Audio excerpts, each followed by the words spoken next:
دونالد ترامپ رئیس جمهوری آمریکا ایران را رژیمی سرکش نامید و وعده داد که فشار بر این کشور را افزایش خواهد داد. آقای ترامپ در این باره روز 13 اکتبر هنگام معرفی سیاست نوی آمریکا در برابر ایران اظهار نظر کرد. رئیس جمهوری آمریکا در این سخنرانی خروج ایالات متحده را از سازش هسته‌ای میان ایران و قدرت‌های جهان اعلان نکرد، اما هشدار داد که اگر نقص‌های جدی در این توافقنامه رفع نشود، آمریکا از آن بیرون خواهد رفت. رئیس جمهوری آمریکا گفت در صورتی که قادر نباشیم با کنگره و متحدان یک راه حل را دریابیم، این توافقنامه بیکار خواهد شد. این زیر بررسی دوامدار قرار دارد و اشتراک ما میتواند هر زمان از طرف من به عنوان رئیس جمهور لغو شود. پرزیدنت آمریکا توافقنامه اتمی را که سال 2015 ایران و قدرت‌های جهان به آن دست یافتند، یک بار دیگر بدترین سازش نامید و آن را معامله یک طرفه خواند.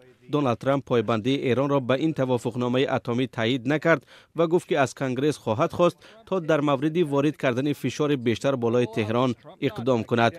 او گفت ما به راهی که نتیجه قابل پیش بینی آن خشونت بیشتر و تهدید واقعی توسعه اتمی ایران است ادامه نخواهیم داد. دونالد ترامپ در این سخنرانیش همچنان گفت که به وزارت خزینه‌داری آمریکا صلاحیت می‌دهد تا تحریم‌های بیشتر را بالای سپاه پاسداران انقلاب ایران به خاطر حمایتش از تروریسم جاری کند. در همین حال این وزارت اعلام کرده است که سپاه پاسداران را شامل تحریم‌های ضد تروریسم نمود. در نخستین واکنش به اعلام استراتژی نو آمریکا در برابر ایران، پل رایان رئیس مجلس نمایندگان ایالات متحده گفت از این تصمیم حمایت می‌کند.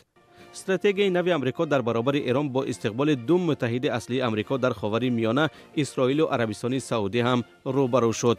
با این حال فدریکا موغرینی رئیس سیاست خارجی اتحاد اروپا پس از سخنرانی دونالد ترامپ گفت که پایان دادن به سازش هسته‌ای به تصمیم یک کشور وابسته نیست.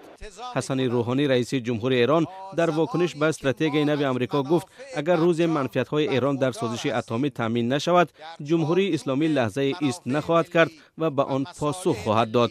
رئیس جمهوری ایران شام 13 اکتبر در یک سخنرانی مستقیم تلویزیونی گفت جمهوری اسلامی تا زمانی که از منفعت‌های توافق برخوردار باشد به این سازش پایبند میماند.